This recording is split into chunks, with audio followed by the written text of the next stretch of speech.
Your watch party has welcome everyone. As you're coming in and getting settled, if anyone in your watch party hasn't had the opportunity to join us yet, the QR code in the corner of the screen is to our membership. So please get your phones out and get ready to join if you have not yet. Just giving everyone a minute to get in and get settled out of the waiting room. Thank you for joining us.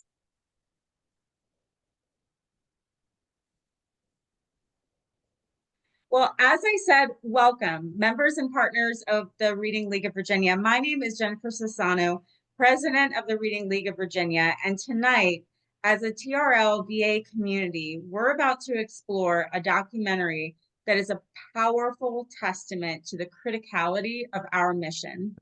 All children deserve to learn to read, and all teachers can learn to teach them. Sentence is an extraordinary, powerful documentary that goes beyond simply exposing the literacy crisis. It offers us hope and points us towards actionable change.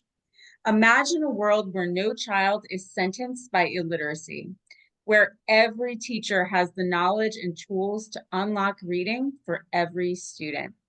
This is the vision at the heart of both the Reading League of Virginia and Sentenced, a film that doesn't just highlight a problem, but illuminates solutions.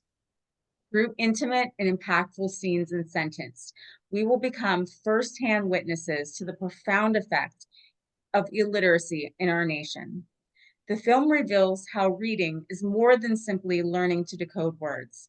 It's about breaking cycles of generational poverty and opening doors to the individual's full potential.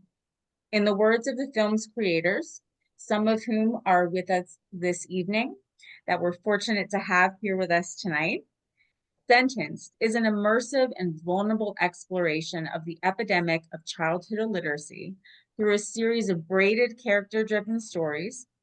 It is executive produced and narrated by 4-time NBA champion Stephen Curry, with an ambitious goal of mobilizing 1 million volunteers. Sentence challenges each of us to become advocates for literacy.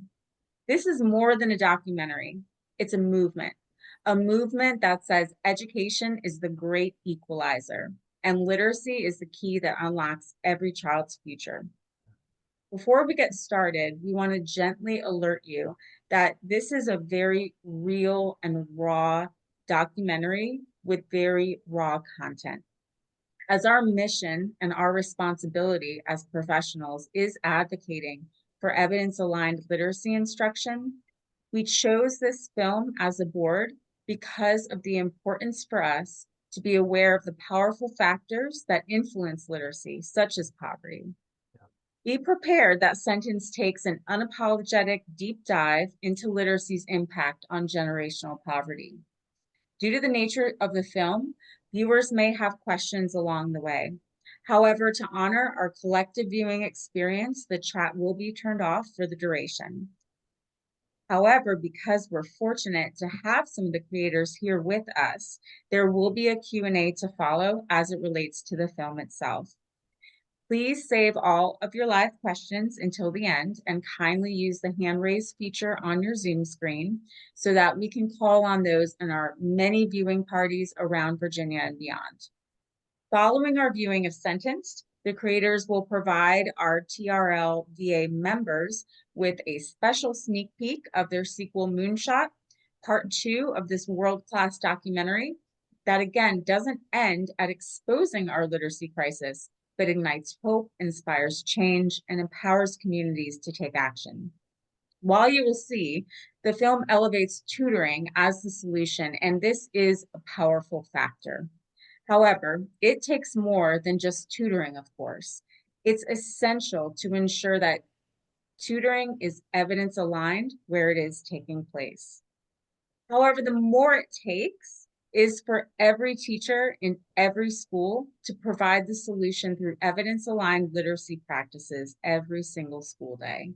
We know that every educator in the Commonwealth of Virginia, under the Virginia Literacy Act, has the potential to be the solution.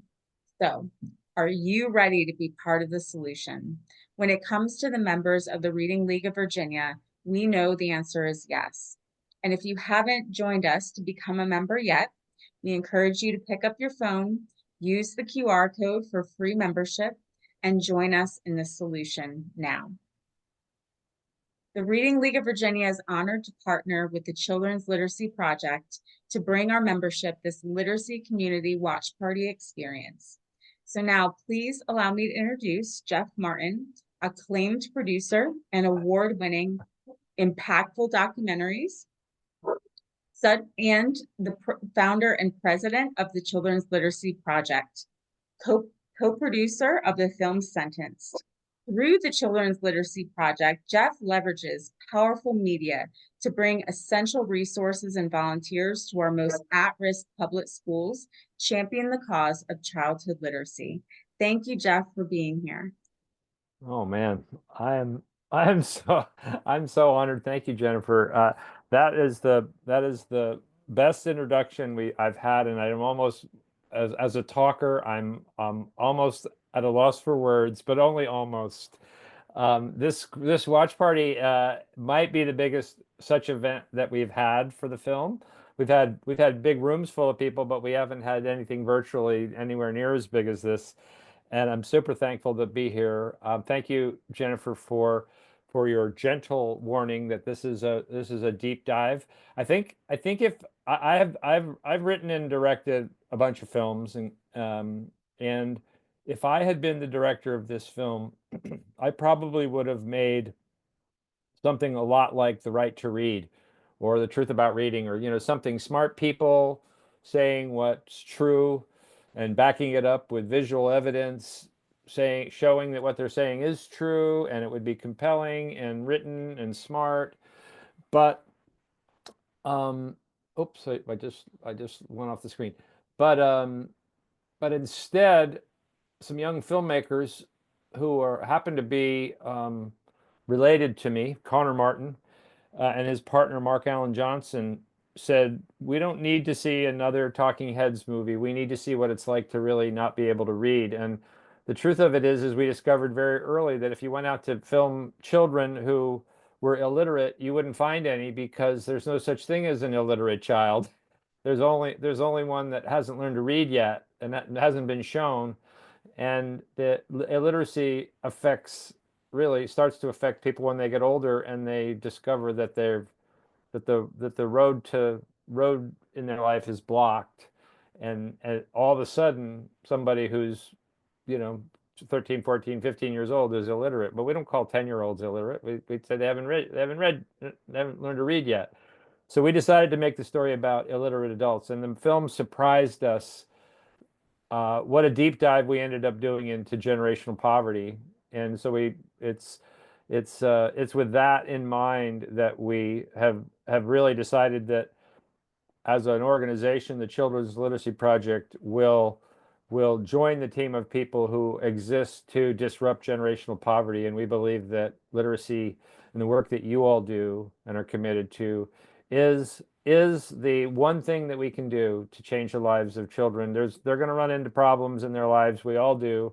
And if you're from a poor community and live in the wrong zip code, your life will continue to be hard. But the toolkit provided by education that starts with literacy is something that they'll never, once you succeed at your job, they'll always have that toolkit available to them as we continue to improve their lives as a society. So thank you for watching, and thank you for caring enough to do this on a Friday night.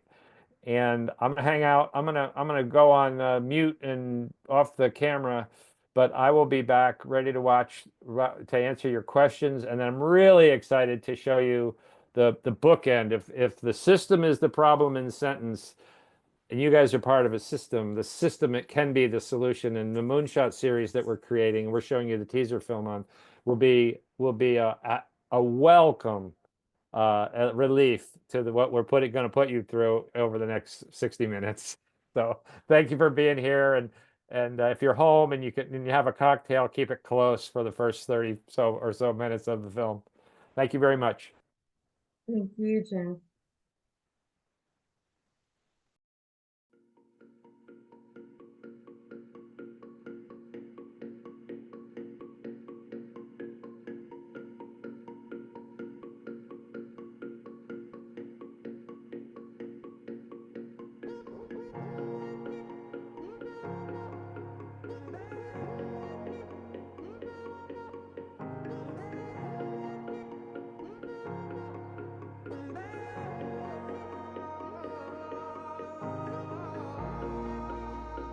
We all begin as children, small and innocent, full of unlocked potential, wanting to grow, play, and learn. Like the foundation of a house, our childhood experiences are the footing on which the rest of our lives are built. And if that foundation is not solid, this will directly affect the outcome of our adult lives.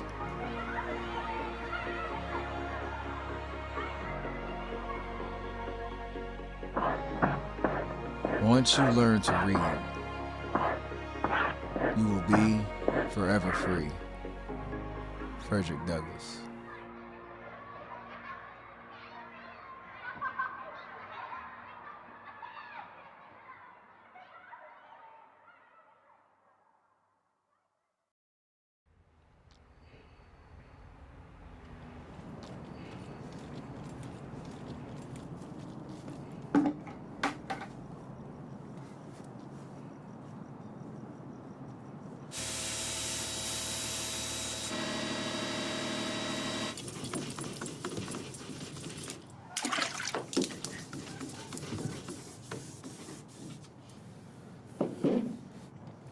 Way smoother.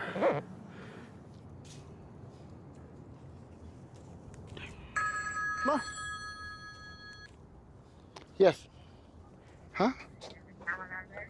Oh, what? Yeah. Oh, you did? Okay. Okay. My wife texted me.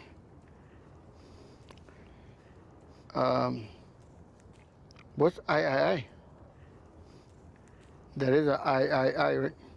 With the little dash thing. I, I don't know how to say that.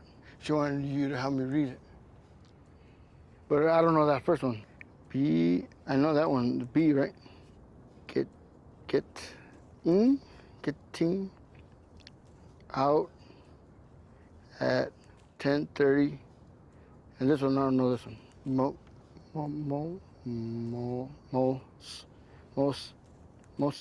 Most, did I say that right? It says, I'll be getting out of at 10:30 most likely. I love you. Hope you get this message. Okay, thank you.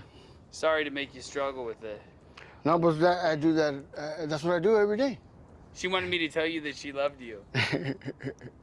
Yeah, something like that. That's nice. Yeah. Cool, she loved you. Yeah.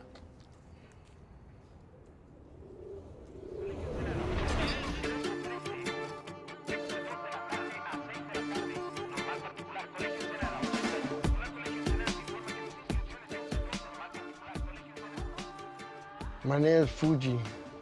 I live in Linwood, California, and I fix cars. Mainly lowriders. I'm doing it for like 30 years, and it's pretty good. And that's all I know how to do, fix cars. Try to go get jobs. They tell me to fill up the application. The closest I've been is just my name, and that's it. I don't know the rest. How would I work if I didn't know how to build cars? I always tell myself that. Like, what would I do?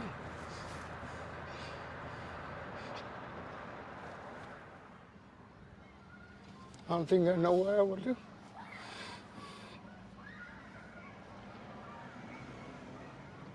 I never learned how to read because my parents never showed me. So every time we go to school and they told me to read something, I didn't know how to read it. I grew up like by myself because my dad, he would do something else. And my mom always working. I was always by myself. Watch TV, I played with little cars. And then I started doing lowrider bikes, getting into the lowrider scene. Got into trouble and with cars and jacking cars. And I went to jail. I spent a total of 9 years in prison. I could have been in prison all my life. I've seen a lot of shit. Man, The only thing that sticks to me a lot is, yeah, my little brother. He barely had turned 16. October 7th.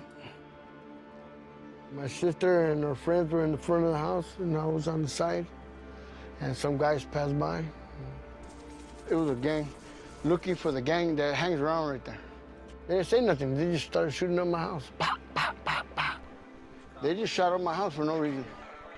My house had 2 bullet holes, and one of them went through my brother. Shot his head. Landed right there in the doorstep. I ran up there and I was looking at him like, oh man, he's dead. And then cops came. My mom was all freaked out, yelling and screaming.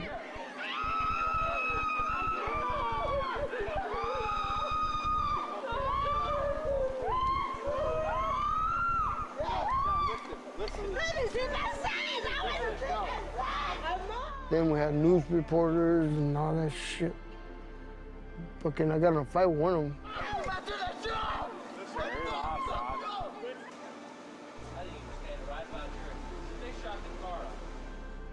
I was devastated.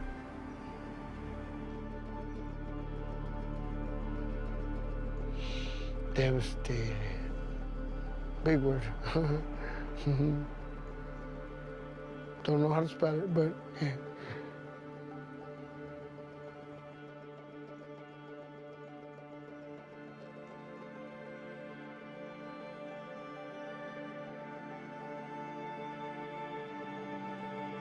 Study after study show that at-risk kids who do not read at grade level by 9 years old are destined to a lifetime of struggle.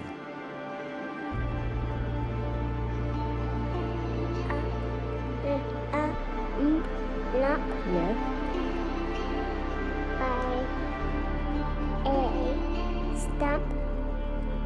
Yeah. So.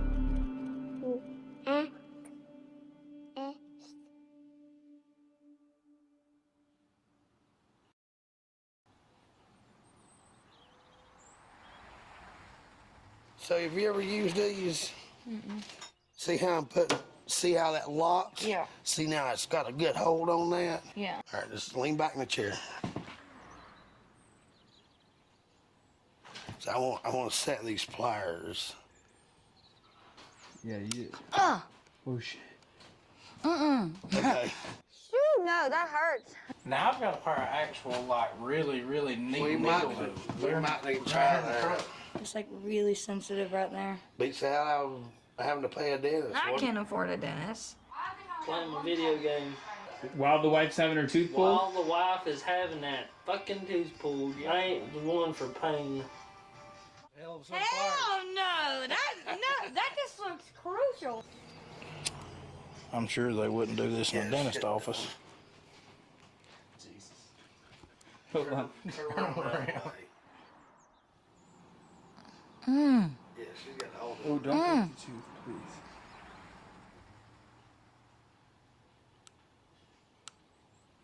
You hear that? I can hear it from back here. I heard a pop. Well, I feel like if I squeeze any harder so I can yank down, it's gonna break the tooth, like shatter it. Fingers to Yeah, get but ready. work on your finger. There you go, try that. It's getting there. She's getting loose. That's coming. And that thing's about to go. It's out. All right, it's out. Can I tell you It's right out. now, you a tough ace. Odie! Look what I did! Oh my goodness. All by myself. What's that? Did y'all have fun? Okay, I'm glad you're back. I miss you. Haley's a badass. She's tough as nails. I don't even know how to put it. She's like a damn Viking. A tough ass Viking.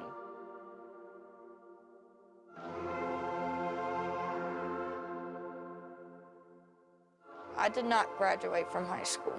I moved back here to North Carolina. When I tried to enroll back here, I was so far behind. I was still at an elementary reading level. It was too much. And so when I quit school, it was the end of it. I mean, it's not like what you think. I know my ABCs. I know what A, B, C, D. It's words I don't understand. And some people don't comprehend that. So I used to work at Foothills Deli and Grocery up the road here, and I worked here for almost a year and a half. This job was what was giving me life back because we had no money. We really didn't have no food or nothing like that. I got really close with the owner. Her name's Tammy, and she's a really good woman. God bless you. Love you. Oh. Hey, girl. What you doing? She helped me wash my clothes. She got me a ride back and forth to work. She made sure I had a vehicle. She would send me food home to make sure that I at least had a meal when I left her side. And it's not that I didn't like working here. It's just I struggled to read the writing on the papers. I knew it was a struggle to be able to do her job. I think it was just more stress than she could handle, I think. We just agreed that it was better that I just went my separate ways. Like if I didn't know the person, like if it was somebody and they write the description on the bottom like a blue hat or a red coat, or I would have trouble sometimes and I would have to go back because I didn't know what it was say. Yeah, but I think, I'm not sure, but this says, I don't know, special distan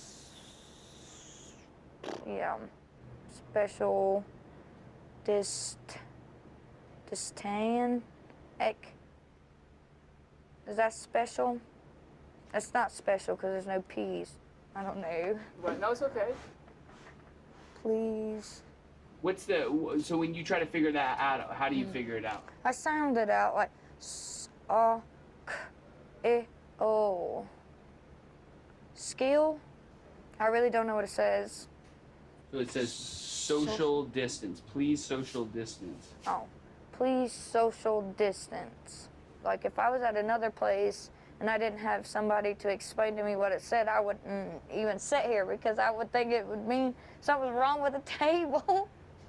So I wouldn't even sit there. Thank you. You're welcome.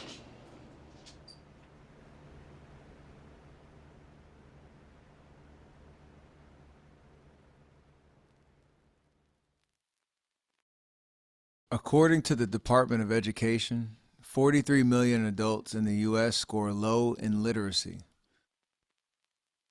43 million adults can't read well enough to get a basic job.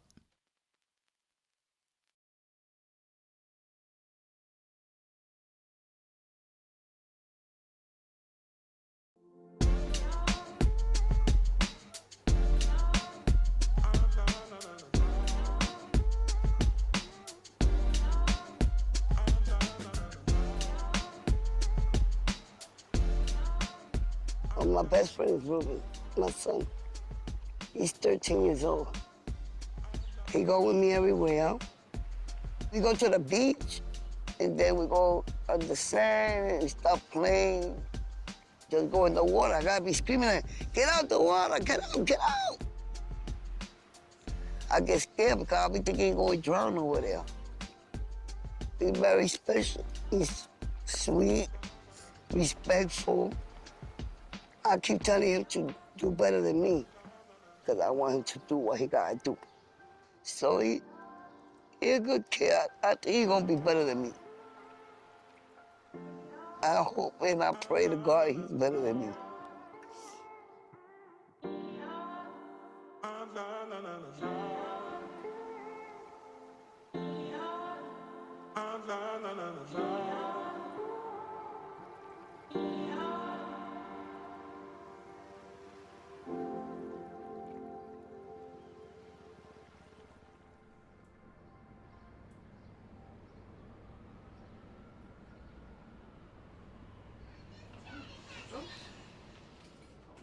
This is the life of a poor people. Ruben.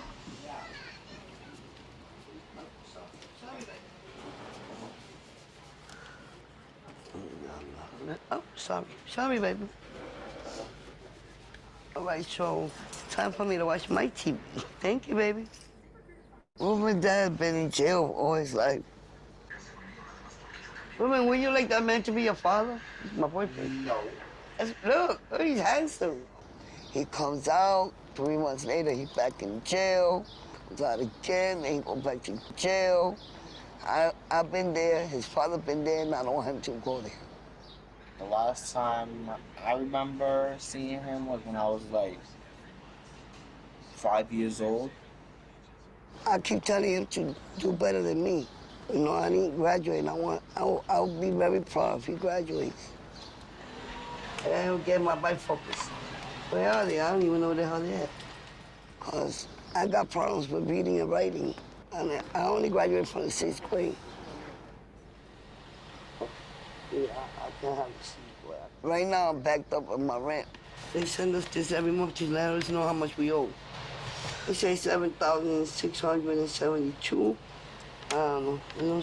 I can't understand it. Fire? Too much pressure. Wire. Oh, no, I get frustrated. I can't do that.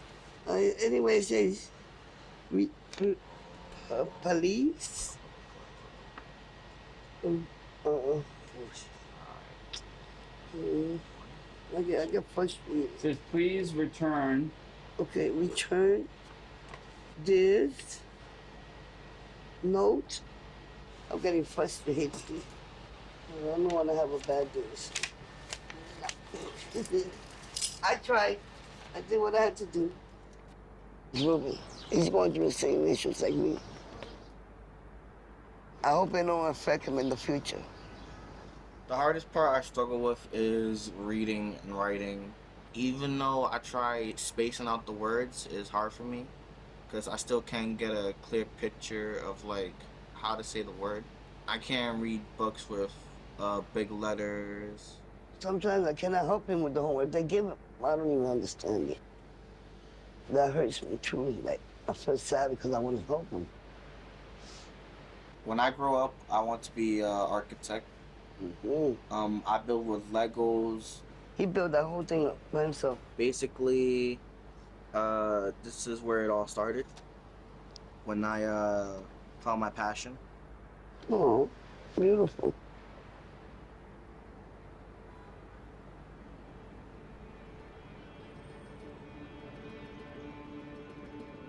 The U.S. Department of Education reported that children without a parent to help them read are significantly more likely to fall behind in school. And this is very problematic, especially for under-resourced children, because of how our education system teaches reading. Our school system places a clock on every child. From 1st grade to 3rd grade, children are taught how to read. After 3rd grade, they are expected to read for all their subjects.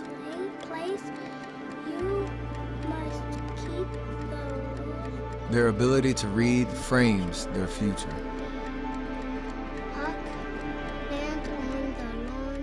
Paul adds it to the best picture.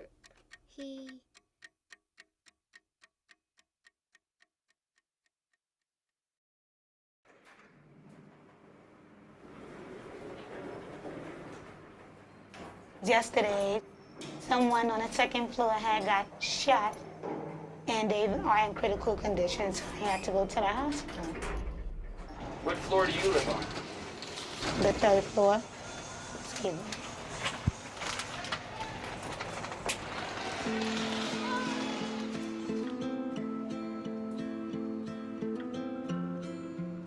It's always something.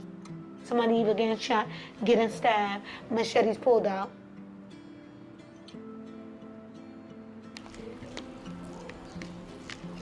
Camiliana is 7 years old, and she's falling behind, and a lot of her reading, she had a little bit of a hard time completing the word or misunderstanding it. She had to repeat the 1st grade for the 2nd time. Because my teacher gave me a hard work that I don't know.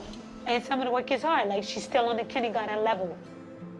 because I'm not that great of a reader. I cannot specifically say, yeah, I'm gonna help my child with a lot of things that I really don't even understand myself. It's just certain things I don't know.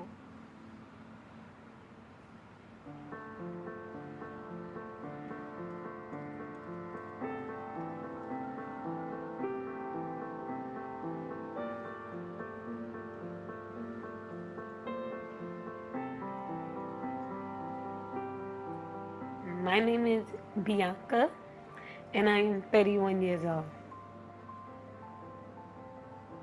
And I have 4 kids.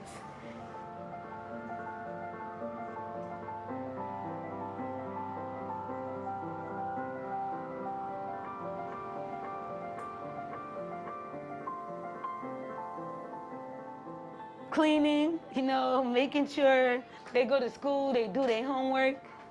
It's a lot of work, especially when you don't have no help. Kadeen, get down from there. I got hit by a cockroach. Let's go get your toy. It's gone. I don't know where is it. Cockroaches eat people's, but they don't. No, they don't. Yes, they do. Okay.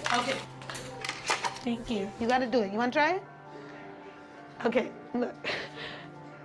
Well, you did try. I'm not gonna say you didn't. It's a lot being a mom. No. It's not nice. How would you do that? Come on, Kadeen. Mommy, I want to move. 'Cause I don't want to be with these cockroaches. Here. He asked about his dad twice. I miss my dad. You miss your dad? Where's your daddy at? I don't know. Kadeen's father is pimping.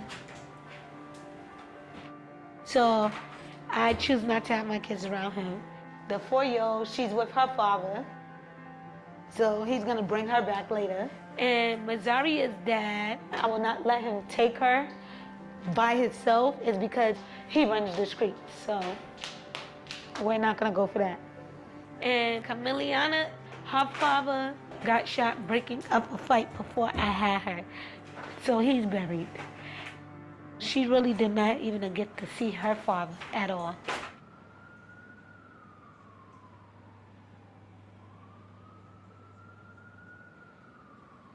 What did you tell Mommy you want to be when you get older? Police? And why? I want to be a police because what? Because I will put the bad guys away. He said, I want to protect my mommy and lock the bad guys up? Yeah. Who has a knife? The neighbor? The neighbor? And you're going to put him away, right? Yes. You. Wait, what happened with the neighbor? He has a knife. One time I was going to school, and then the neighbor come out with the knife, and then my mom tells us to come back inside, and then we didn't go to school.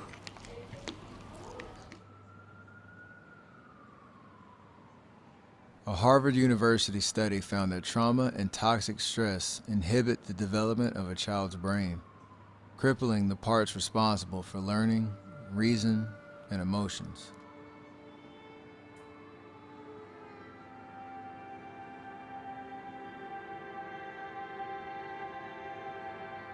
Both of my parents have been murdered when I was younger. My father got killed when I was 9. And if my mom was here, she would be able to teach me how to be a better parent.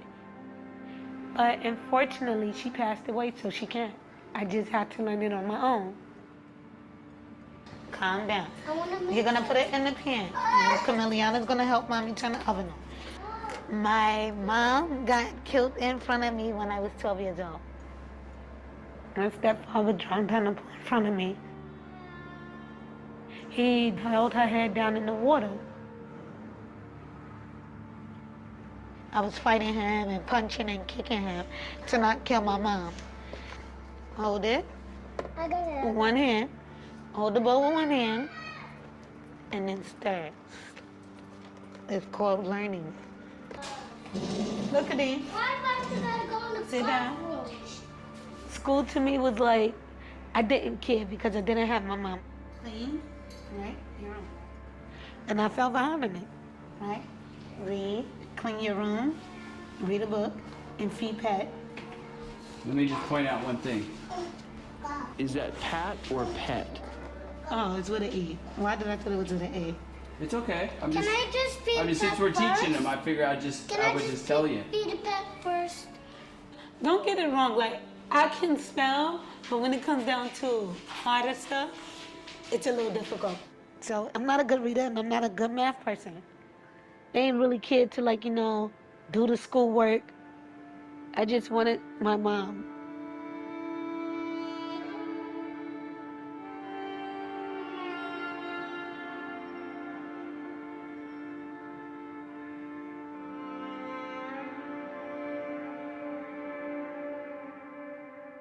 In the United States, childhood trauma is vastly unidentified and often untreated.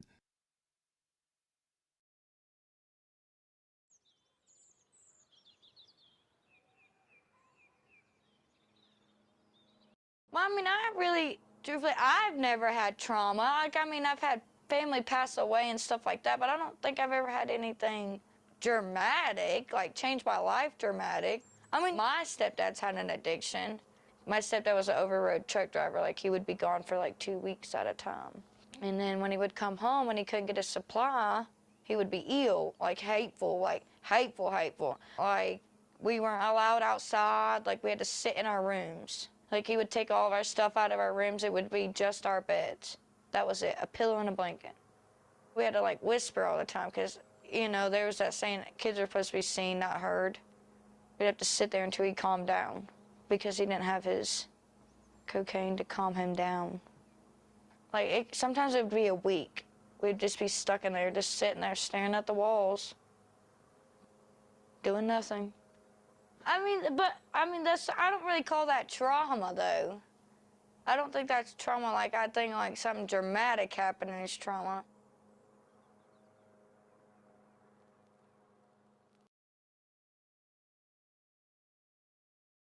According to the U.S. Department of Health and Human Services, nearly 70% of children in the U.S. reported they experienced at least one traumatic event by age 16.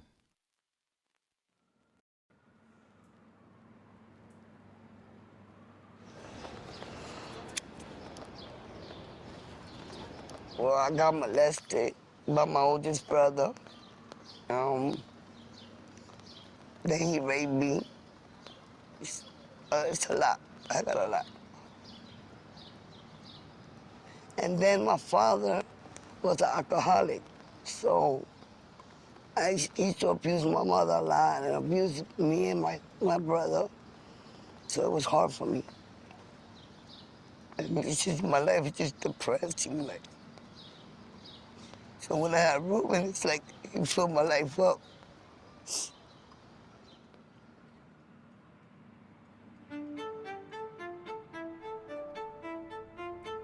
I have to go to my program every day. I'm on methadone.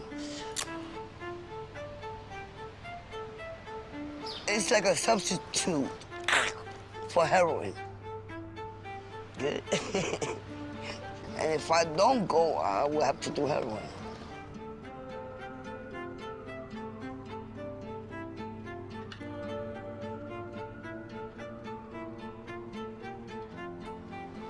You ready?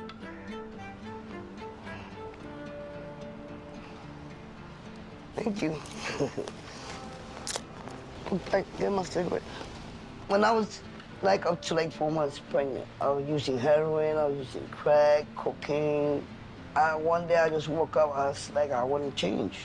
And I went into the program. And I had this beautiful boy. He's the one that changed me. After I get my medicine, I'll be falling asleep. So I take Ruben with me because I fall asleep on the train. One day I fell asleep for 5 hours. And it's scary. She went a couple of times without me. She almost took train stations to all the way almost to Coney Island. I don't really know anyone else who could take care of her, so I'm kind of responsible.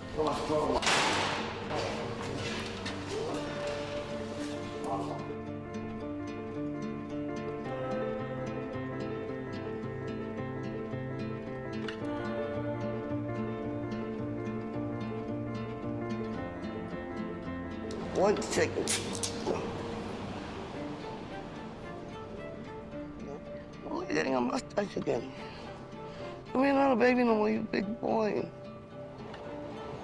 Ruben must have said so because he's special. I don't know. God just gave me a special kid.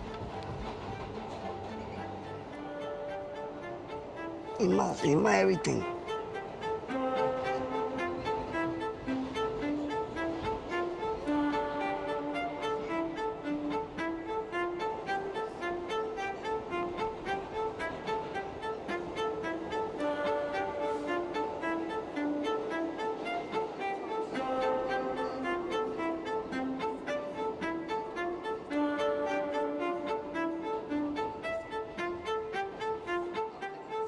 Let me speak your nose. Stop. Stop it, little boy. Little boy. You're growing up, little boy. You got pimples all over my mouth, you know?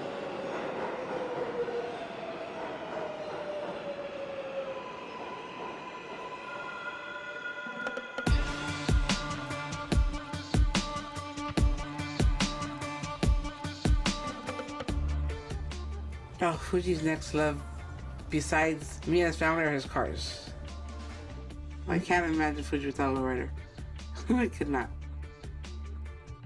I mean, even telling someone I need to sell my car, he gets all choked up. See, he's getting choked up right now. He's crying. He is. Why are you crying, Fuji? God, it was a sad moment. I almost sold my car.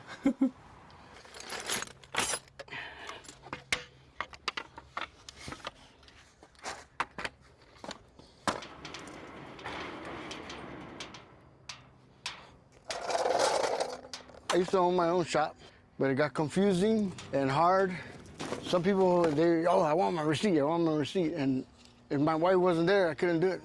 And then when it comes down to taxes, I didn't know how to do that either. Now I do it in people's backyard.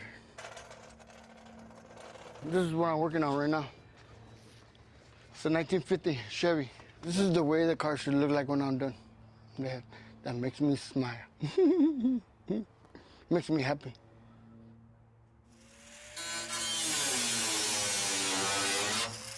You ever heard of safety glasses? No. It's like a puzzle. I gotta make it fit. Once it's done, damn. When I'm old, I'll still be doing cars. Hell yeah. What about your son? Why didn't he learn to work on cars? My son took a different route. He started doing tacos and taco stands, helping out at a restaurant, and now he works for Key Taco.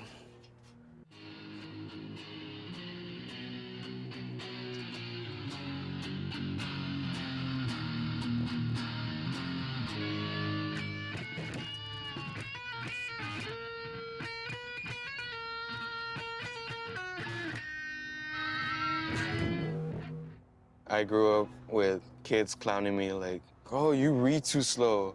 That was like elementary, so anything after that, I just didn't volunteer to read. I like barely even got a book. I'm still insecure about it because I sound like a robot. So it's like kind of always been my problem.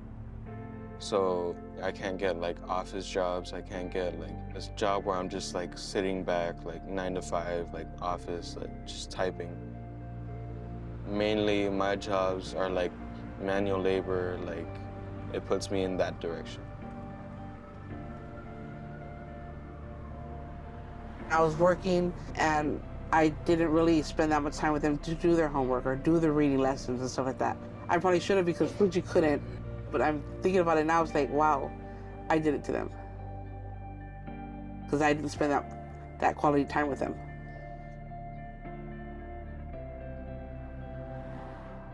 I'm thankful to even have a job right now, but when I'm sweeping or mopping the floor, I see my reflection in the windows and it makes me feel like that's all I have and it upsets me sometimes.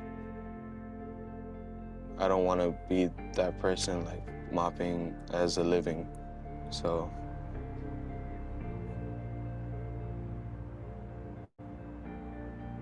The U.S. Department of Education reported that 1 in 5 Americans cannot read well enough to get a job that supports a family without government assistance.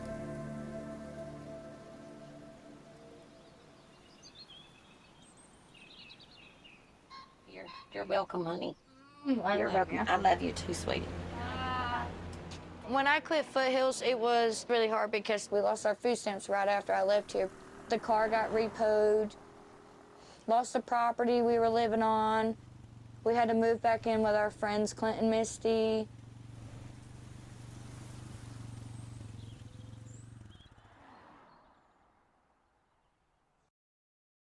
We knew JC and Haley needed to be here, you know what I mean? And I feel like if the tables were turned, JC and Haley would do the same for me and Clint. Now they have their own place, which is awesome to me. I think that's great for them. And some people are like, I don't see how you could live in such confined space. And I'm like, it's JC and Haley. This is a 10 by 12 foot, what they would call tool shed, but I made it into a tiny house. I haven't got everything quite the way I want it, but they put the shutters on there to make it look nice. The monthly payment's $80.45. Yeah. $80.45 don't sound like a lot to somebody, but to me, it might as well be $1,000. Plus their 50% interest, which is outrageous. 50% interest? Yeah. It ain't nothing special, nothing at all. My roof consists of a damn tarp and 2 curtains. There's no insulation up there, but I mean, it still holds There's heat. insulation on this side. Well, there's insulation on that side, yeah, I forgot. And we put the trash bag over the window to keep the sun out. That's like a curtain. The chicken's trying to come in. Yeah, this is my neighbors, which is my best friends, Clint and Misty. That's their house. We go in there and take showers and shit and shave. You know, I've told JC many times, you took a tool shed and turned it into a miniature home. Rock your shit, dude. Be proud of what you've got. As far as rent goes, Get that way. Haley takes care of the kids. You don't realize you're gonna have to be sprayed off with a cold water hose, right? Come over here so it's not so bad. I told you it was gonna be cold. I told you it was gonna be cold. You're hot. I really don't know what I would do without Haley at this point, especially now that I'm so far along pregnant. Haley is like a second mother to my kids. Like, she loves my kids as much as I love my kids. No, you're gonna piss in my face. Pee in the toilet. You're gonna eat a Hot Pocket for breakfast, Levi? Yeah. You don't want a Pop-Tart? No. No, I know. I'm gonna put some laundry dish soap in it. It's the same thing. One just has a special scent to it. Dawn's like the best you can wash your clothes in anyways.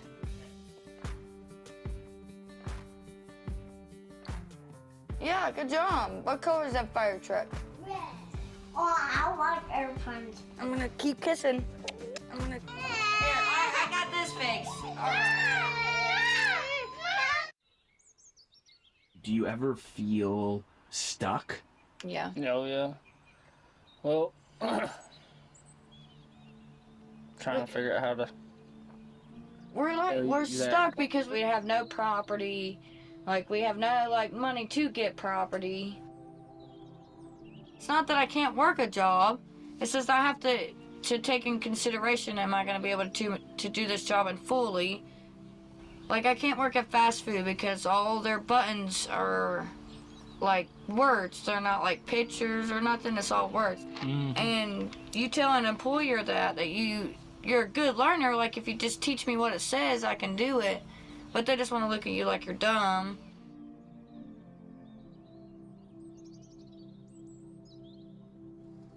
As a kid, I literally lived on the road with my parents, and I missed a lot of school. I mean, I went to school. It wasn't that I didn't get an education. And truthfully, my parents got in a lot of trouble for me missing a lot of school because they take that shit seriously. I've seen them go to jail and be locked up for missing days of school. We got one. We got a fish. We got one. Oh, you are an ugly fish. Poor fish is gonna die. Honey, quit yelling. You were at a catfish pond, remember? When I got to high school, I was reading at an elementary education level.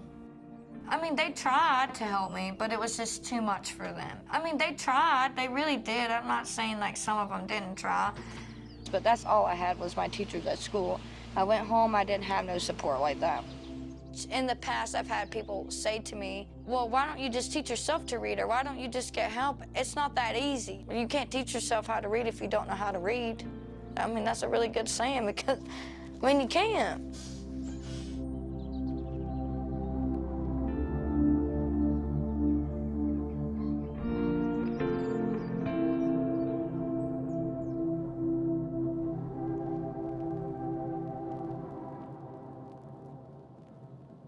Children first learn to read through one-on-one attention with a parent or guardian. If that one-on-one attention does not happen at home, the only chance children have to learn to read is in the classroom.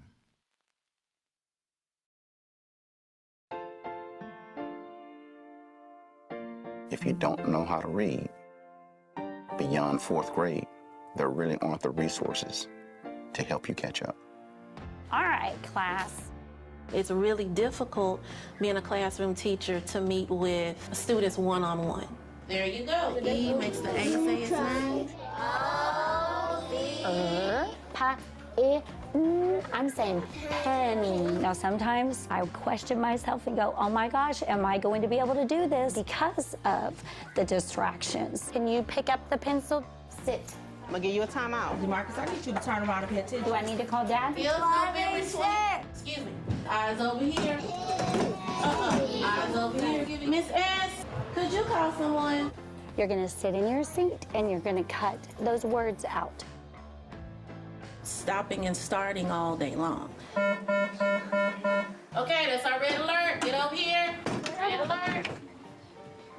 Shh. It's okay. You're hiding, remember? The responsibility of the teacher has changed. All clear. We are not just teachers, mothers, counselors. You don't want anybody near you? Okay, I'll let you sit at your seat. I'm not gonna force you. Waitress, pick up your breakfast. Nurse, and then you go to the classroom. Social worker, mediator. I want you to shake hands and you're going to go back to work. Thank you. Psychologist. How can I help you if you don't communicate? For a lot of them, it's like I'm that dad figure in their lives. I'm raising these kids as my own. They're with me 7-8 hours a day. It is physically a challenge, it's emotionally draining. I love all my kids, as challenging as they are.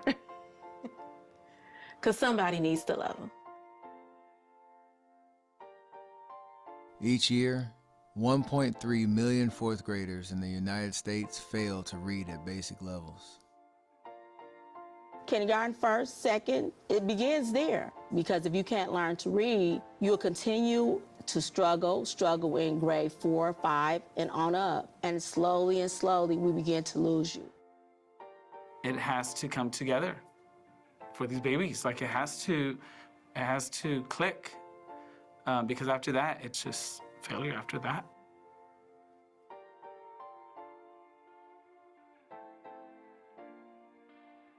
$1.2 million children drop out of school each year. On average, each high school dropout costs society an estimated $260,000 over their lifetime. That's over $300 billion each year in future societal costs.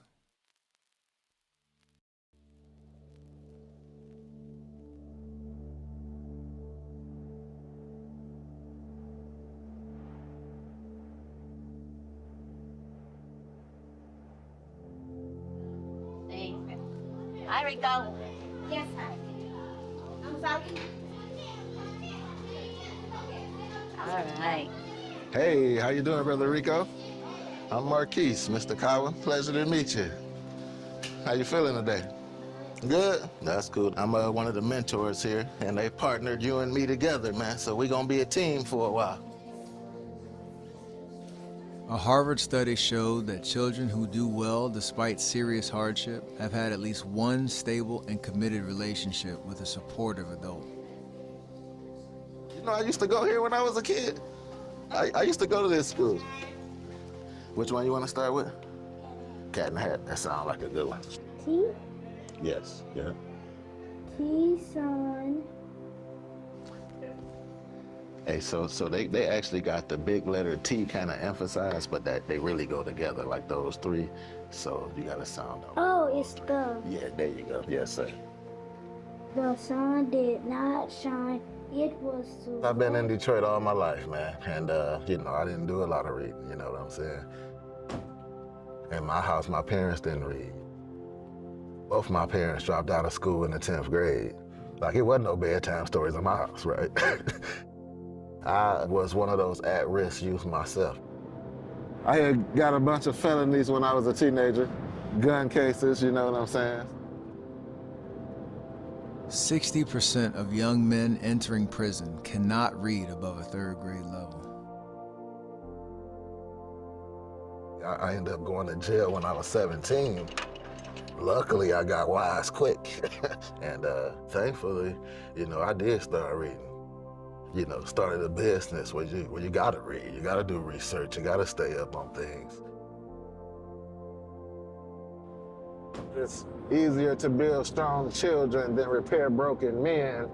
And that's kind of like what I'm doing here, trying to do some preventative work, you know, because they're gonna give us the biggest return on investment, I think. You know, I'm gonna do all I can to level the playing field and keep some of the youth from experiencing some of the things I experienced. Was too wet to play, so we sat in the house all that could. Building strong children begins with one-on-one mentorship with a committed and supportive adult.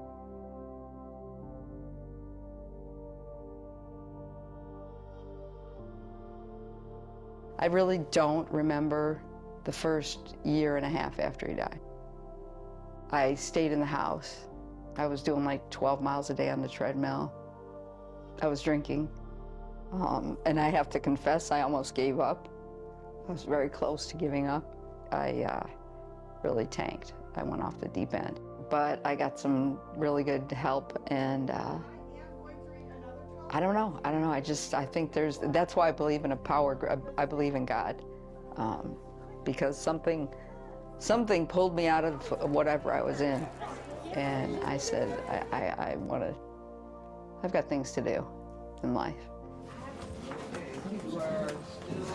In some ways, I feel a little guilty, but not really, because I feel like I'm being selfish doing this, because of how much it's helping me. She plays with her toys.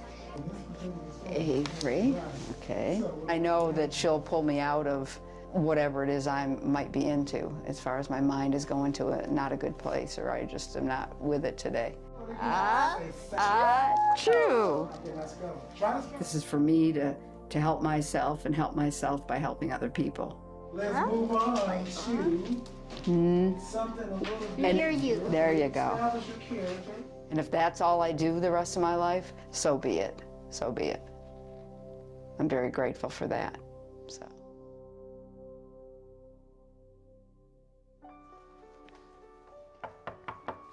There she is. Hi, how are you? I'm so happy to see you. Start there again. Spot a black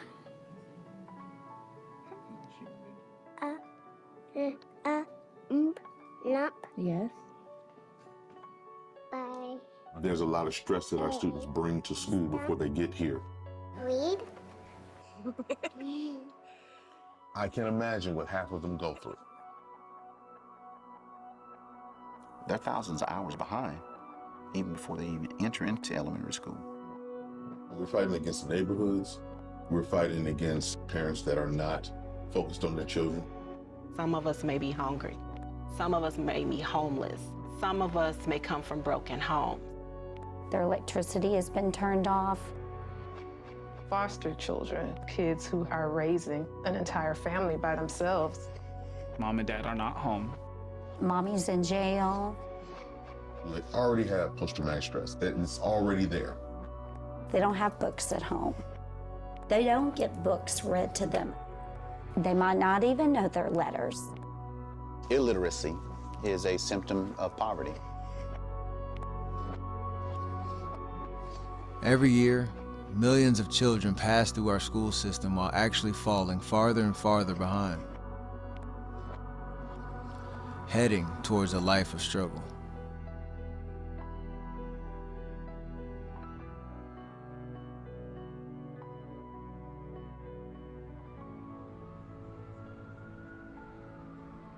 I don't really think too much.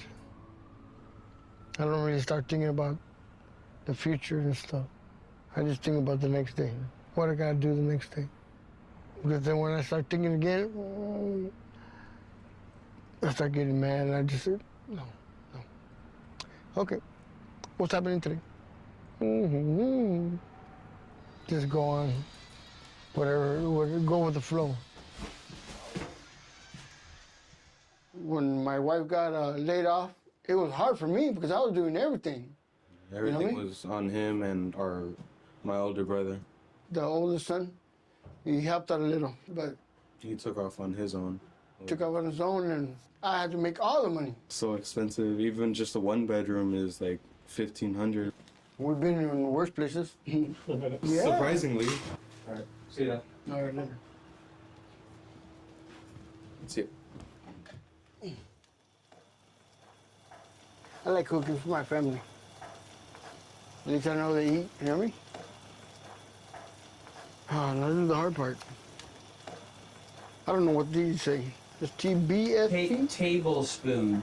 But that's this table? This is, okay, then it has to be this one. You ever been on a vacation? I always wanted to go on, but on vacation. What's the longest time you didn't work at all? A week, maybe? When I had my stroke. Illiteracy is associated with a lifetime of health issues and 75% increased risk of dying earlier. But this is the blue cap. What does that mean? But it's still milk, right? Yep. Still milk? Somebody knocking? Yeah. Hello? What's up? Oh, this is my oldest. You want me to come with you? Yeah. Okay. I thought you were following us. Oh, can we get a conversation? Oh, yeah, for sure. No problem. I'll stand right here.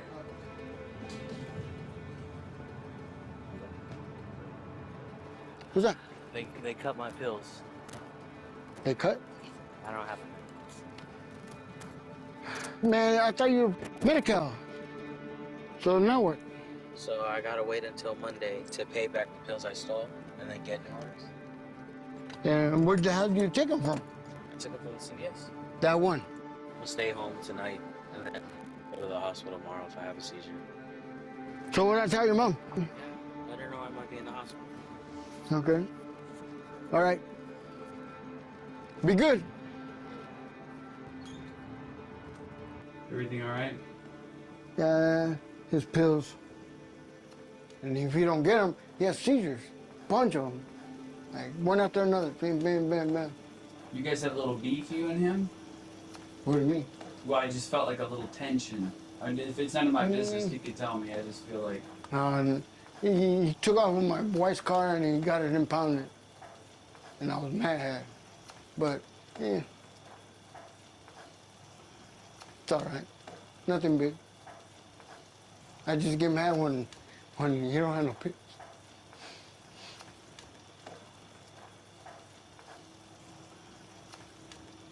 That's terrible.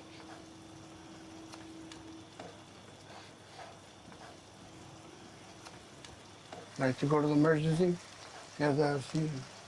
That won't just take a minute. So he has to wait to have a seizure before the hospital's gonna give him a pill? Mm-hmm. So he's pretty much gonna go just wait and have a seizure. Mm-hmm. That's a strategy. Don't know what that strategy. Oh, a strategy, what's the best way to say a strategy is like an organized plan. Does that make sense? Yeah, that makes more sense. See, some words I don't know what it means. It's okay. But you just say it a different way, then okay, and then I know what it means. I learn new words, you know?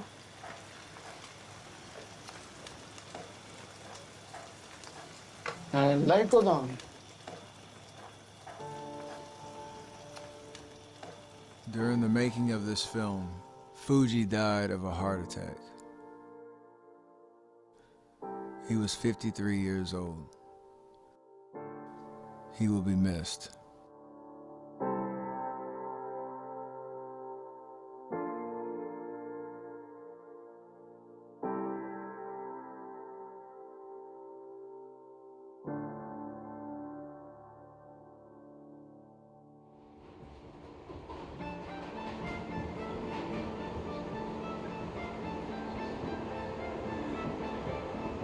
Yeah, I'm going through emotionals. I cried, I laughed, and I cried again, and I laughed. You should make me cry. Yeah, I probably need my methadone, because after I drink that, it's like I don't feel no pain. It takes me to another life. Hi, Ruben, we here, baby.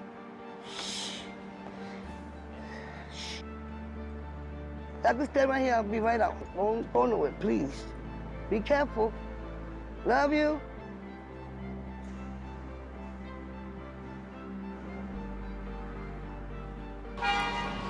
Baby, ready? Yeah. It was a dying day. I was taking a sweet time. A day in my life without you. Yeah, I feel a little better now. I'm feeling better. Yeah, I'm not crying no more. Come on, baby.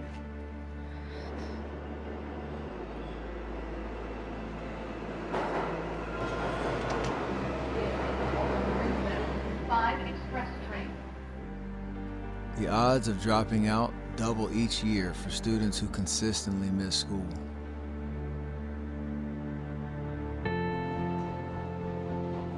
Look at what I'm going through, please. All right. So don't drink, don't use drugs, because it's a hard life. I only want the best for you, that's it.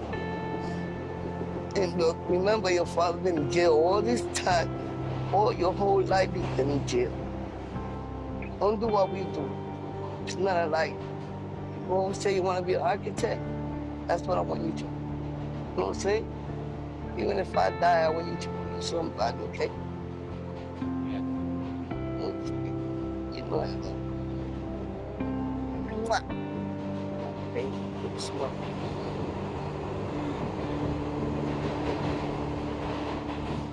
Yeah, I'm feeling kind of drowsy already. Take a nap. You take a nap. See you later. Wait, I put my... Thank you. Pay attention to the stops, okay, mommy?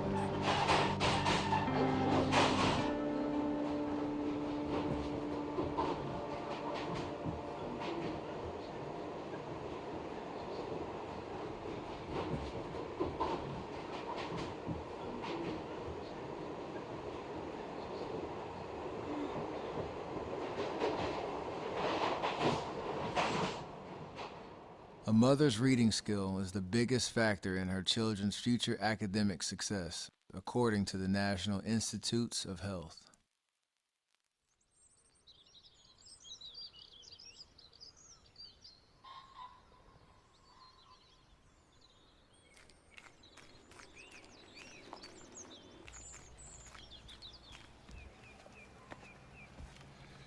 All this is gonna stay in here? Yep. Yeah.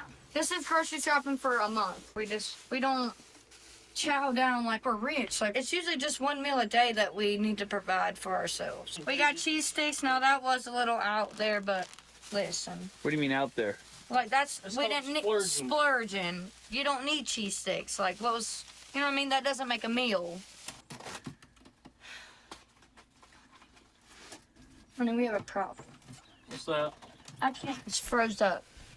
And see, this is like little problems we run into. Like, yeah, we got a refrigerator, but now we can't put nothing in it because it's frozen. So We just bought all this food to go in the garbage. We just wasted $144 fucking dollars on food that was going to waste.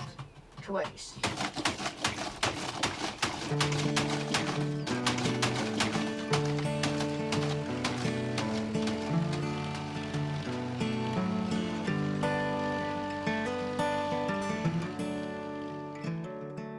We have things in our lives that have caused us to cling to each other. Haley struggles a lot, and I know that she's got struggles in her brain, but we share the burdens, we share the stress, and we share the struggles. It takes a village to raise a family, and this is our village, and Haley is their second mom. All in all, she's 110% in my book. Don't matter if she can't read or write, or she could fucking write her name in scribbles, and I'd still love her for it. I mean, everybody says, how do you go without reading things? I mean, I truly don't know how I go without it. I just wing it, I guess. Like, if I can't read it, I can't read it. Like, that's how I say it. I mean, there ain't no sense of stressing about it.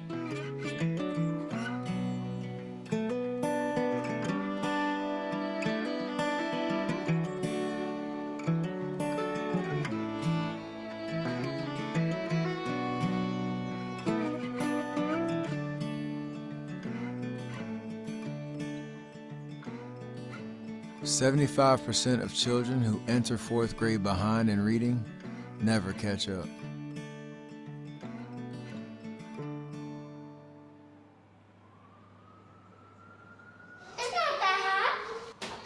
Don't touch the stove, Kadeem. With those windows at the top? Those are windows. No, they got a playground. My dream house would look like a castle mansion with 12 acres of land. My dream house is one of my major goals, something for me to do and complete. Like, so it's a big step. It's all about saving. So, like, I will make sure I have, like, at least $15 million saved up to start the process of building a dream house. $15 million? But I'm already up to 4,000 already, so I can do it. I already have 4,000 saved.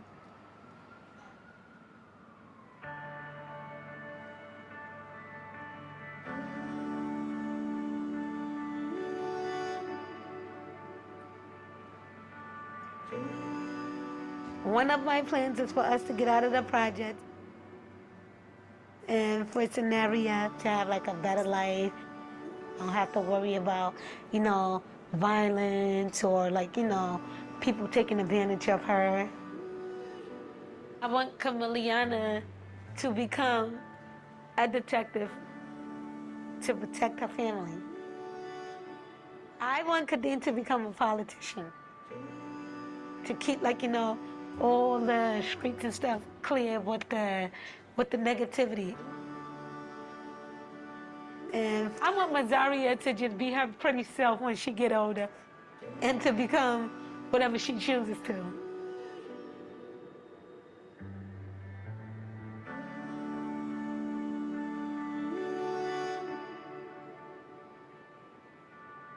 And that's all I need. God and my 4 kids is all I need.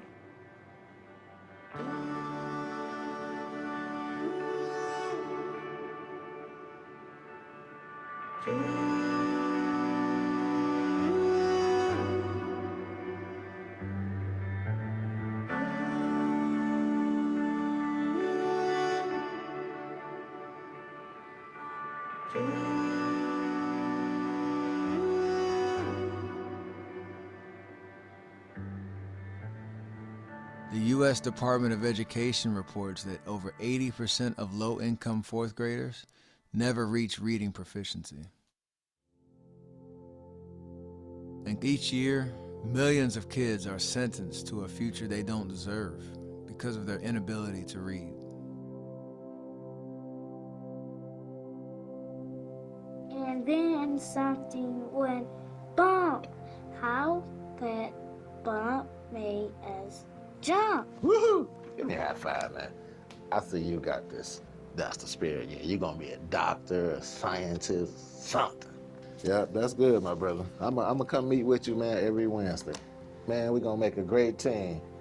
All right? Let's do it, Mr. Collins. It's easier to build strong children than to repair broken men.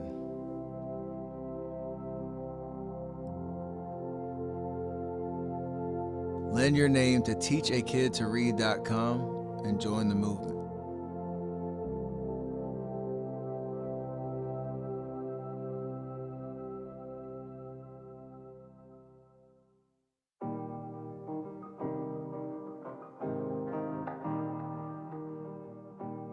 We need a lot of help. We need more volunteers.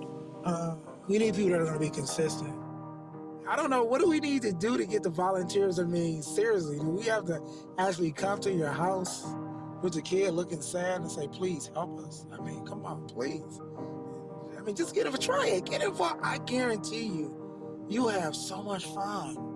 Just to see the confidence in a kid grow and transform, there is not a word to describe that feeling. 8 years ago, we realized that illiteracy was a major problem in our city, in our school district.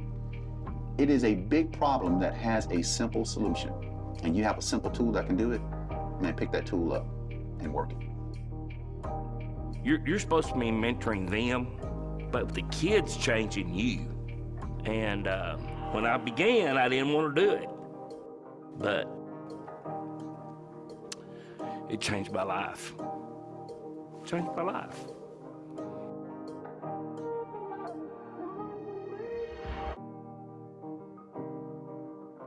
If there's something I can do here to help those kids whose parents don't have the bandwidth to read to them every night, I want to do that.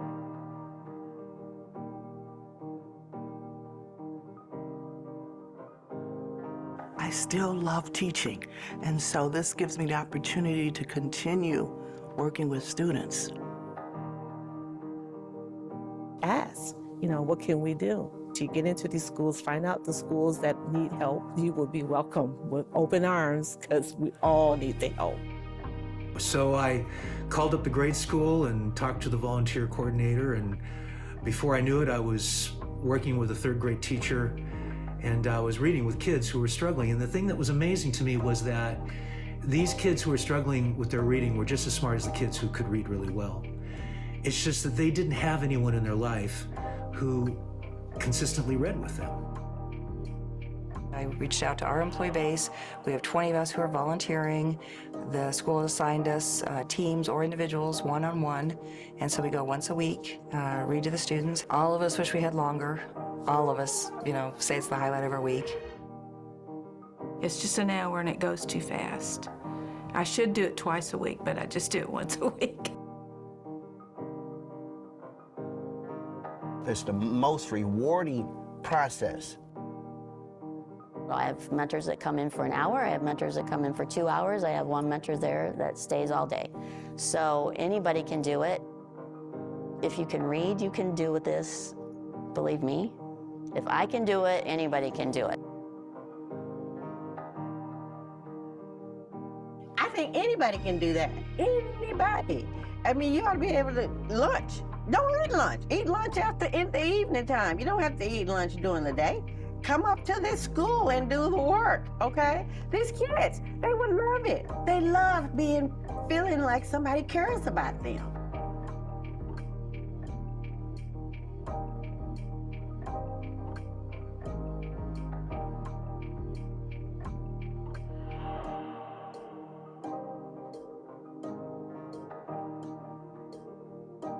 You just build up this love for these kids, and they're like, your own kids. We'd like to be able to say, just in the area in which we serve, we got 1,000 people working with 2,000 kids. And then that kind of number really can change the landscape of a community.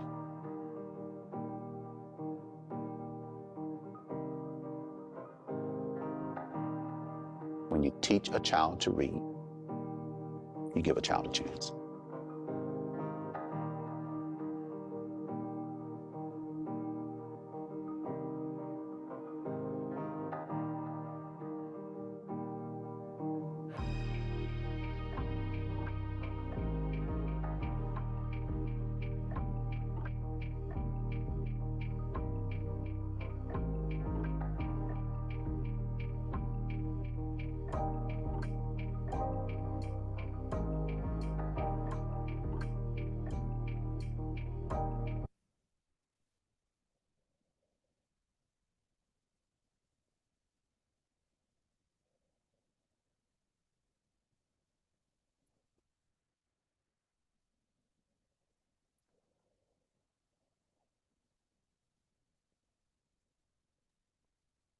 Aaron. Hi, Aaron. All right, so that concludes the screening portion of this evening. And in our welcome, our president, Jennifer Sassano, asked everyone if you had any questions along the way to kind of hold on to those and save them for the end. So really now's the time. So if anybody has any questions about the making of the film or the stories of the cast members that we were able to see and were portrayed, we're asking now at this time to go ahead and raise your Zoom feature hand or unmute and let us know if you have any questions, specifically for Jeff.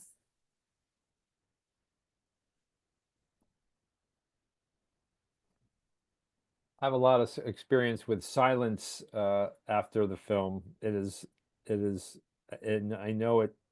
The group experience I think intensifies the time together. And thank you all for hanging in and watching our film and doing the deep dive with us into the project. But yeah, I am happy to answer anything or respond to anything. And as a reminder, our chat feature is closed. So if you do have a question, we just need that visual signal. But while folks are kind of marinating and processing, because that was pretty raw content, right? Jeff, could you tell us a little bit about, if folks weren't able to see the film this evening, what ways are they able to stream it today? Yeah. Well, it's a brand new question. We had a 6-month deal with Peacock that just ended. And so it was really easy to get people over to Peacock if they had it. So what I'd say is that we're in the process of finding a new streaming home, but we have some interest from some major distributors. So we're exploring that, and in the meantime, we're setting up a something where people reach out to us at childrensliteracyproject.org. Or send emails directly to me, we can always arrange for people to figure out a way to see the film. So right now we're kind of we're a bit in limbo. I think I can help things along a little bit. We get a few common questions. People get to know these characters, and everybody's heart sank when Fuji announced that Fuji passed away. One of the things that I say about these people is that the way we're able to film them, and I know a woman named Dr. Donna Beagle, and Donna herself is a child of generational poverty. Her family were white migrants that traveled from Texas to the state of Washington with the migrant in the migrant trail. And by the time Donna was 18, she was married with a couple kids, and by the time she was 28, she was illiterate, living in Section 8 housing in Portland, Oregon, and got a couple mentors who encouraged her to get her GED and then helped her get her associate's degree. And by then, Donna had learned to read and was enjoying school and enjoying learning. And she thinks those kids aren't any smarter than I'm older than them, but they're not smarter than me. So she got her bachelor's, and she's now Dr. Donna Beagle, and her study is generational poverty. And she's told us that essentially she knows everything that's been produced around poverty. That's her expertise. and she says, I've never seen the deep dive into generational poverty that I see in Sentenced. And we are correct that the only intervention that you can actually count on is the work that you all do concerning yourself with the education of children. It's very hard to correct the lives of adults, as Marquise says in the movie. It's easier to create a healthy child than to repair broken men. So Donna loves our work, but really what we've done together today is done a deep dive into generational poverty, what it really looks like, and how stuck people really are in the space.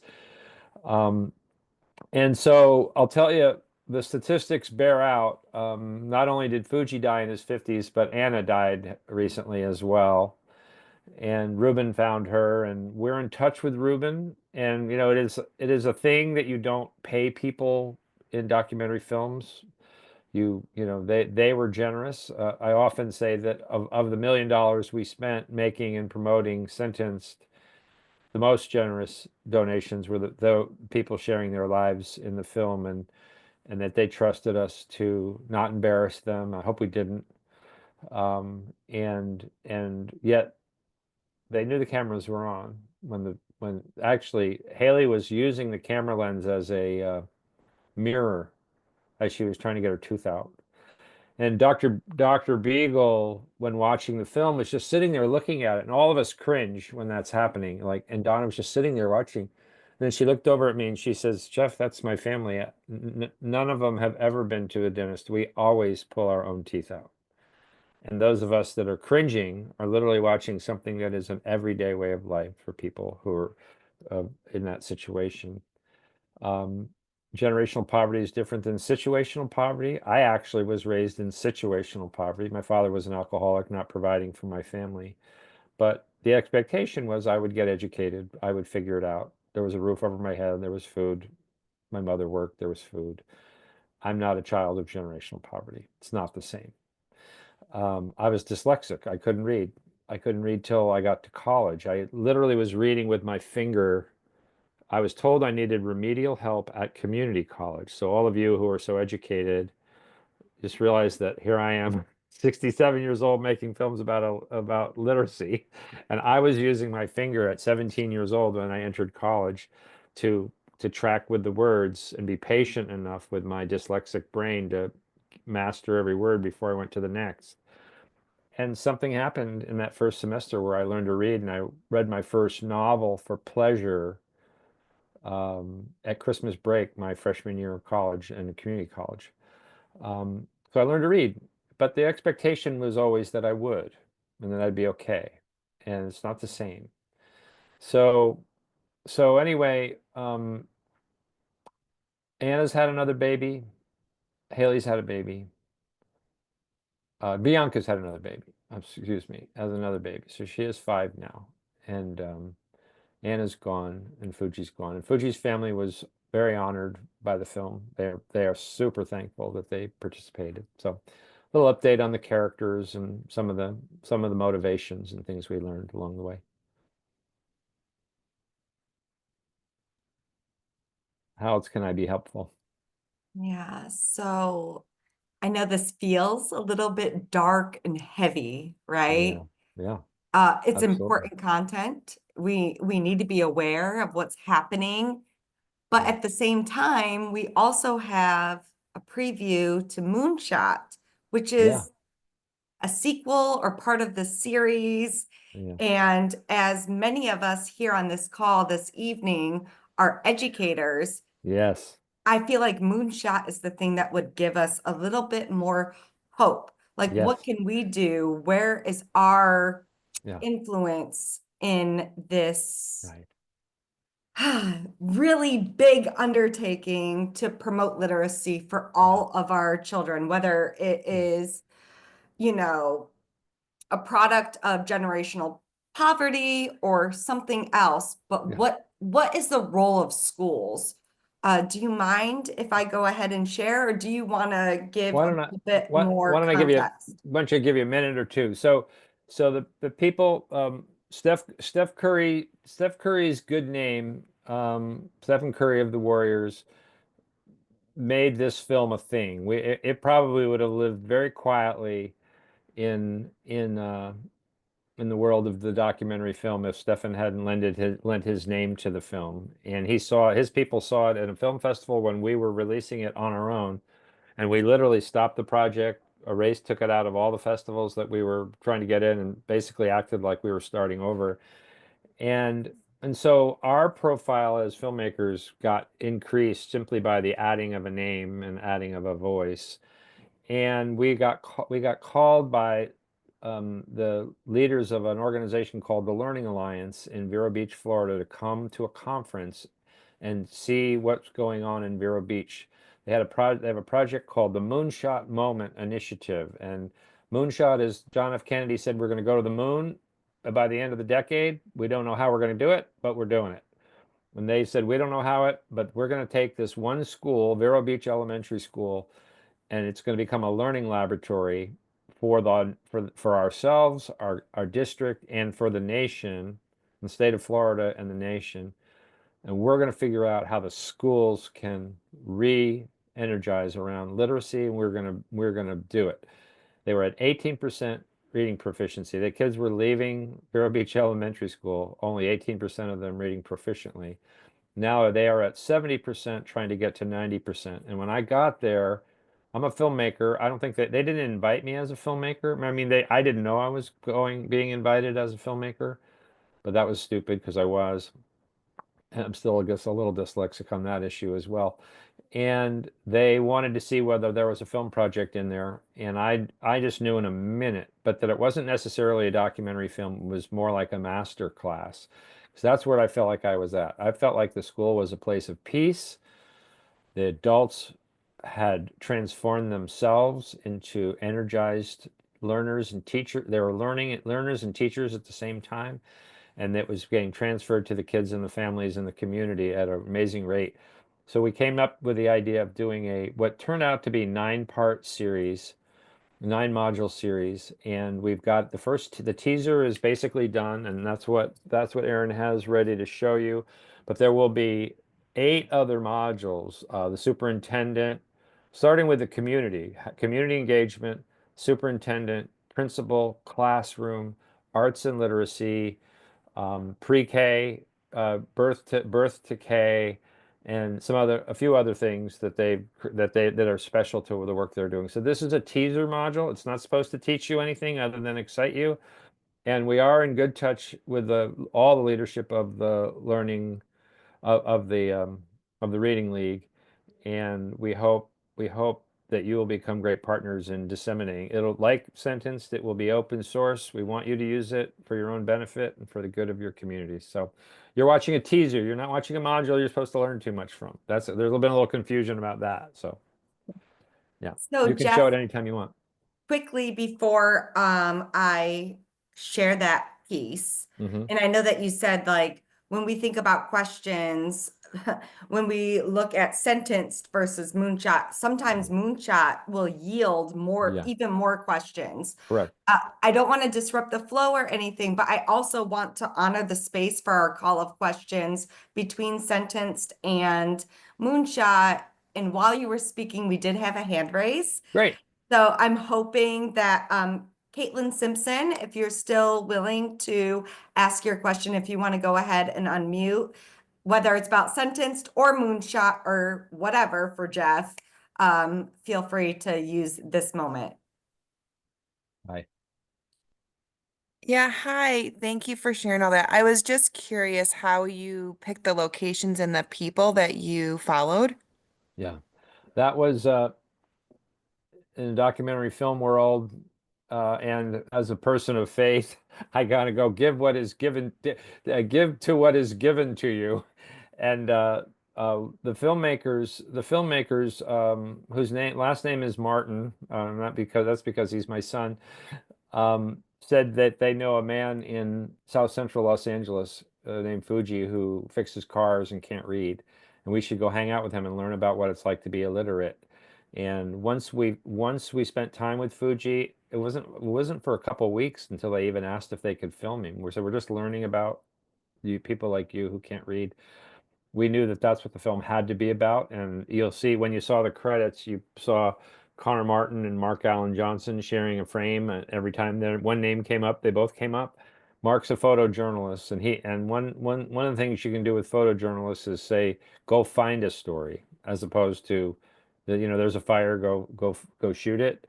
Mark was given the task of finding a family in the hills of North Carolina and on the streets of New York City, and he did. We had already known people in Fort Worth and in Detroit that helped us make those more hopeful segments of the film. So it was really the work of a photojournalist finding the story and us trying to solve for demographic differences and geographical differences and so forth. And it was just legwork, believe it or not. And we really gave to those stories, but there wasn't a fifth story that we didn't tell. Those were the stories. We're like, those are the stories that are given to us. Let's tell those stories. It was hard because I expected to make a gentler film, but there weren't gentle stories. It was like, okay. Well, Caitlin, for thank asking you that. for that question. And I'm about to share I think it's about 6 minutes clip 6 of minutes, yeah. Moonshot. And Caitlin, you're going to see we're going to bring in yet another geographic location for this next portion of our endeavors in kind of investigating what we can do to increase literacy practices. Yeah.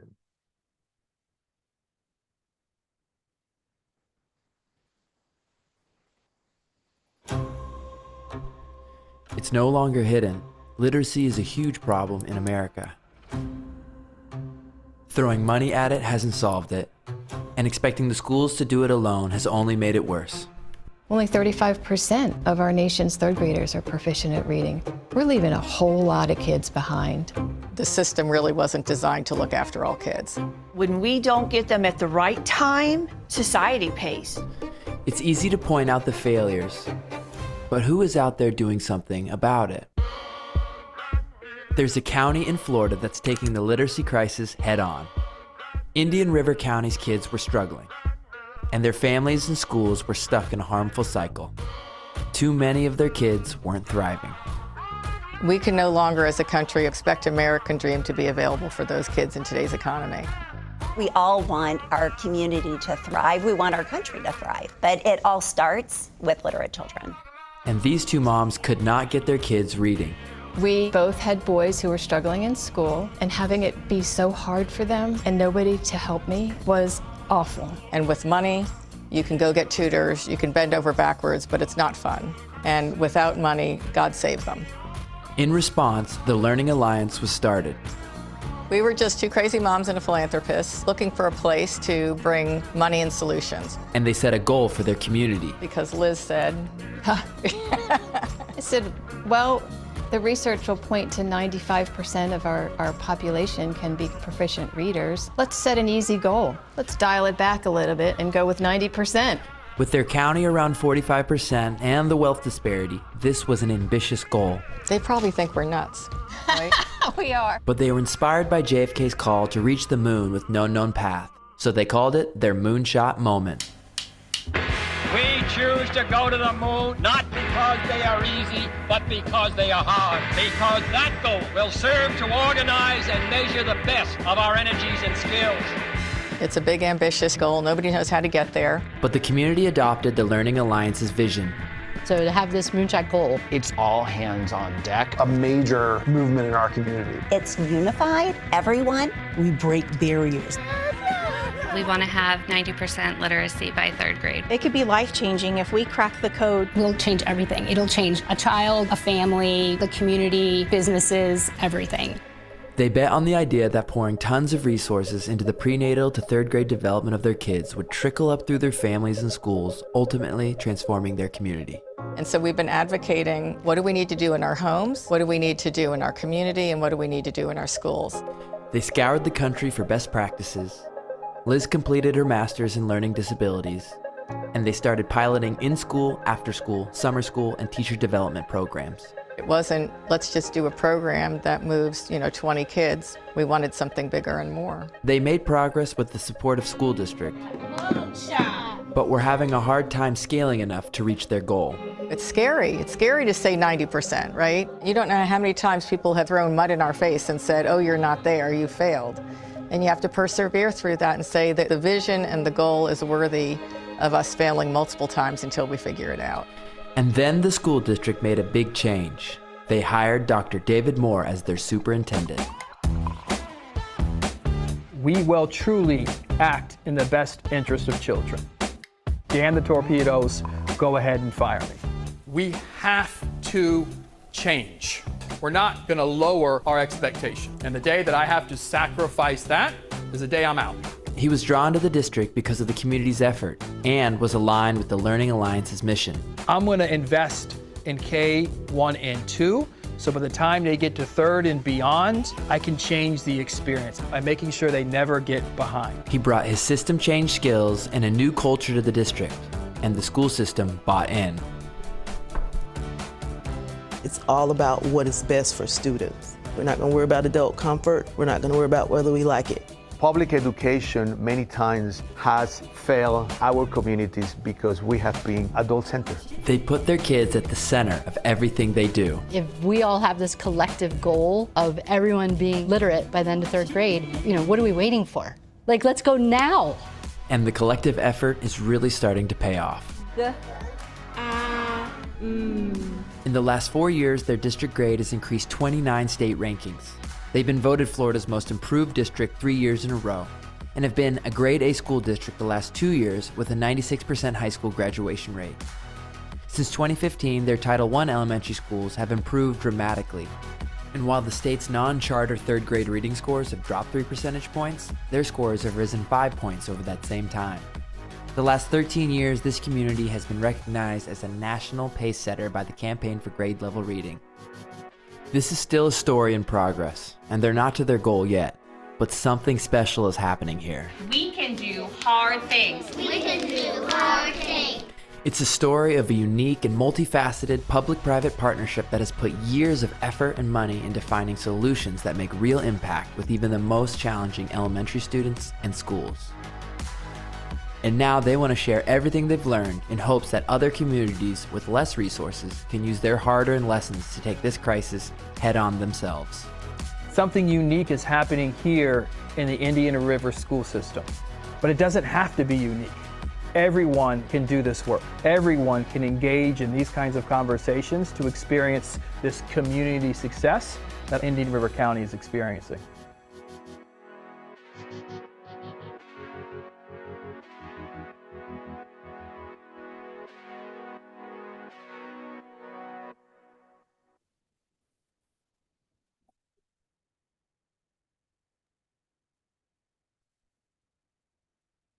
Wow, multi-series. I'm seeing the hearts being thrown up and all of that. So Jeff, I'm going to look for hands, but in the meantime, what else can you tell us about Moonshot and Hope before we wrap up this evening? We can do hard things. Just like the teacher said. Yeah, we can do. Well, I'm so proud that I got to be part of that. I mean, it is great to have a superstar trailblaze for you, but in the end, volunteers aren't going to solve the problem. And the only reason we did that is because we're recruiting the public to join the cause, to join your cause. And if you have no use for volunteers in your world, in your classrooms, well, there's still places for volunteers all over the place who are trying to help and do the work. But we believe that it is a community commitment to the cause of literacy. That's what they've modeled in Indian River County as their starting point. All the pillars: philanthropy, nonprofits, schools, government, churches, everything, all in on behalf of the whole entire community. And what an honor to tell a dark, hard story and bookend it with, I cried watching that teaser, and I've seen it like 15 times. And I'm going to see it another 500 times probably. And it's so beautiful to be part of a community that's saying that they can do it. And the other thing, as I said earlier, is, maybe I didn't say it, I've said it earlier today, but if it doesn't disrupt generational poverty, we're really not that's really not our work. We're in the poverty business. We're in the business of ending poverty in the life of children, one at a time, classroom at a time, church at a time, whatever, at a time. We'll do whatever. And this is so exciting to me, and to know. I mean, I met is it Kari or Carrie from the Reading League at a Moonshot event, and then forgot that I met her, and then I ran into her again when we did this first event with you guys, and I went, "Oh my gosh, you were the woman sitting behind me," and she goes, "Yes," and you guys are perfect to know about this project and to exploit it when it's done. It will be done in June, and it will be open source, and it will be on our website. We are the presenting organization. We're telling the story, not the Learning Alliance. They're the subject of our story, but this is open source. They want you to use it. If you're a classroom teacher and you want to see the classroom module, it'll be there for you to see. So we're very excited, and it will all be done. I would be shocked if it wasn't done by the middle of June. So that's the story. Wow, that's also very exciting. And it looks like we have a question for you, Jeff. So, Okay. Roberta, what do you have for us? Hi, Roberta. So, hi, I just wanted to say that your documentary was so moving and impactful that I signed up to be a volunteer after it was over. Awesome. So thank you for making it and for taking the time. I'm a retired teacher here, so great. I'm working for a reading company, and it just moved me to go ahead and volunteer. So thank you. Oh wow, and reading teachers could be the hope. Retired teachers could be the hope of the world. They really can. They're the best of both. Yeah, that's awesome. Thank you, Roberta. We hope that many others are considering the same. Are there any other questions specifically for Jeff before we wrap up this evening?